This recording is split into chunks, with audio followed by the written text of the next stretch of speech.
Hello, welcome to my channel. ഇന്ന് നമ്മൾ തയ്യാറാക്കാൻ പോകുന്നത് ഓമയ്ക്ക വെച്ചിട്ട് ദോശയ്ക്കും ഇഡ്ഡലിക്കും ഒക്കെ പറ്റിയ ഒരു ചട്ട്ണി. ഞാനൊരു ഓമയ്ക്കയുടെ 4/1 എടുക്കുന്നുള്ളൂ. അത്രയും മതി. 2 പേർക്കുള്ള ആകുമ്പോൾ കുറച്ച് മതിയല്ലോ. ഇത് ചപ്പാത്തിക്കും കൂട്ടാം. പച്ച ഓമയ്ക്ക, പഴുത്ത ഓമയ്ക്ക വെച്ചിട്ടുമുണ്ട്. ഒരുപാട് ടൈപ്പിലുണ്ടാക്കും. ഞാൻ തന്നെ ഇതിന് മുമ്പ് ഇട്ടിട്ടുണ്ട്. ആദ്യം നമ്മൾ ഓമയ്ക്ക എടുത്ത് ഒക്കെ അങ്ങ് കളയണം.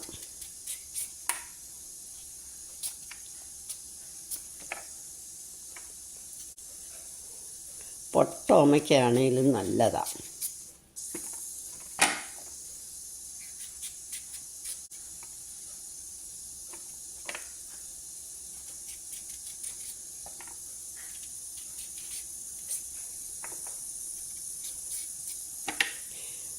ഈ തൊലി ചെത്തി കഴിഞ്ഞിട്ട് നമ്മളിതൊന്ന് കഴുകണം, എന്നെങ്കിലേ കറ പോവുള്ളൂ. ഇത് കഴുകിക്കൊണ്ട് വരട്ടെ. അപ്പം ഇത് കഴുകി വൃത്തിയാക്കി. ഇനി ഇത് നമ്മൾ ഗ്രേറ്റ് ചെയ്തെടുക്കണം. അല്ലെ പൊടിയായിട്ട് ചോപ്പറിയിട്ട് അരിഞ്ഞാലും മതി.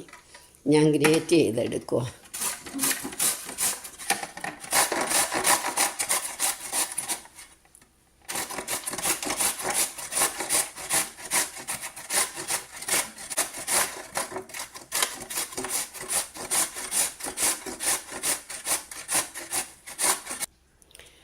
ഇത് ഗ്രേറ്റ് ചെയ്ത് കഴിഞ്ഞു. ഇനി നമുക്ക് വഴറ്റണം.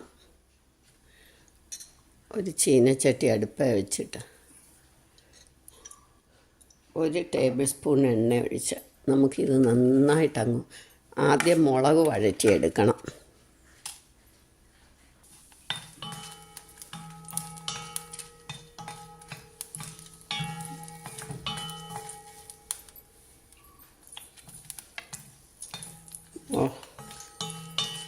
മുളകൊന്ന് ചൂടായാൽ മതി. ഒരുപാട് മൂക്കണ്ട, കറക്കണ്ട.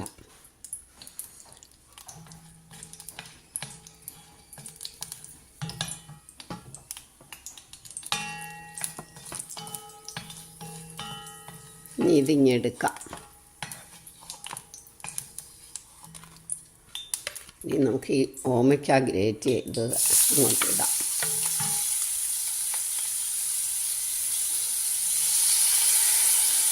പൊടിയായിട്ട് അരിഞ്ഞാലോ ഗ്രേറ്റ് ചെയ്താലോ എളുപ്പം വേവും. അതുകൊണ്ടാണ്.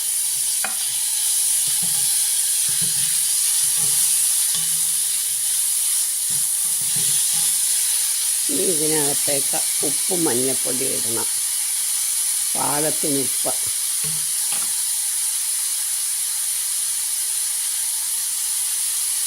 മഞ്ഞൾപ്പൊടി. മുളക് പൊടിയാണെങ്കിൽ ഇതിൻ്റെ കൂടിയിട്ട് വഴറ്റണം.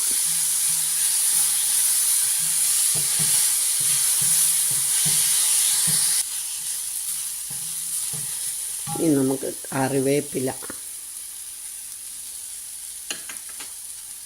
പുളി പാകത്തിന്. ഞാൻ കുറച്ചേ എടുത്തിട്ടുള്ളൂ.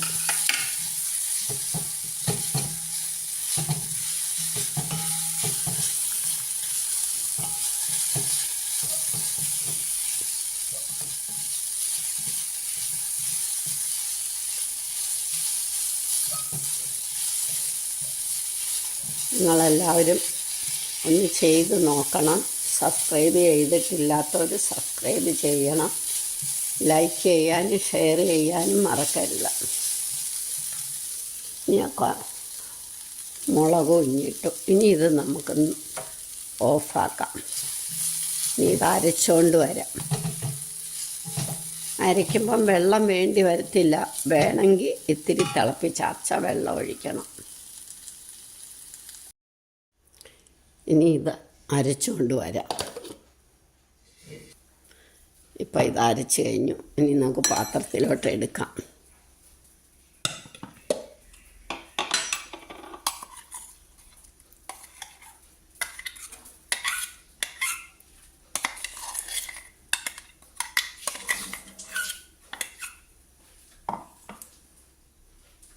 ഇനിയും കടുക് വറക്കണം.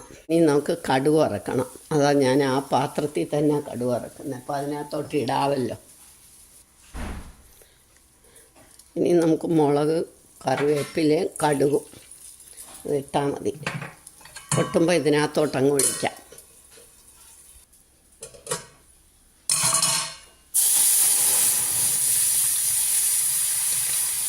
ഇപ്പം നമ്മുടെ ചട്നി, ഓമയ്ക്ക ചട്നി റെഡിയായി.